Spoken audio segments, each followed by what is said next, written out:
Welcome back. Well, rent relief could be just around the corner. A new report predicting prices will fall from next year. Hallelujah. But somehow I don't believe it. Money expert Effie Zahos is here to explain. Effie, good morning to you. Good morning. What is happening? Yeah, look, this report has come out this morning from CoreLogic and it does give some good news. So basically they looked at the number of suburbs that have actually already seen rental price drops. And nationally, about 18% of suburbs around Australia have seen a suburb that have dropped. When you break it down to houses and apartments versus capitals and regional areas, that's the percentage of suburbs where rent has fallen. More so with houses because they're just so expensive. People are moving to apartments. The key thing to note here is that the report does state they don't expect this to continue because fundamentally, as you kind of alluded, there is a supply shortage. We just don't have it.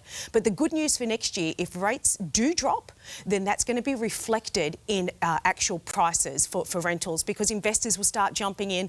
There'll be a shifting movement as well. They're already seeing people now sharing houses. That will actually drop prices as well. Yeah, so okay. There's a lot of movements to this. Are there any particular areas people should be looking in for a cheaper price? Yeah, so they looked at the suburbs that saw the biggest drops. Now, let me explain this. Hobart is number one. Sandy Bay, the median rent there is about $661. That saw the biggest drop. Hobart and Canberra saw the most amount of suburbs where prices did fall. Now, Sydney, Rose Bay, that's very expensive anyway, about $2,200. So affordability is a big issue there that people are finding that maybe it's too expensive and moving out.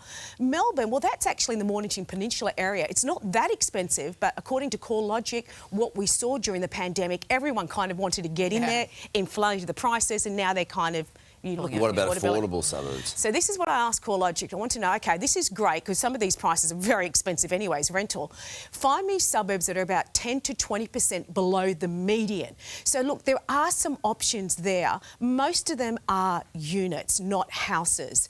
And looking across Australia, there are lots of picks there. So for example, in Canberra, the median rent is $666, but Belconnen or O'Connor, you'll find they're below that price.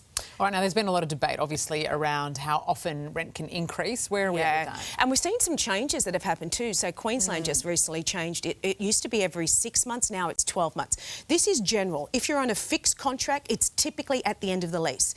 Periodic, that means every 6 to 12 months. Most are going to that 12 months, and I mentioned Queensland just changed.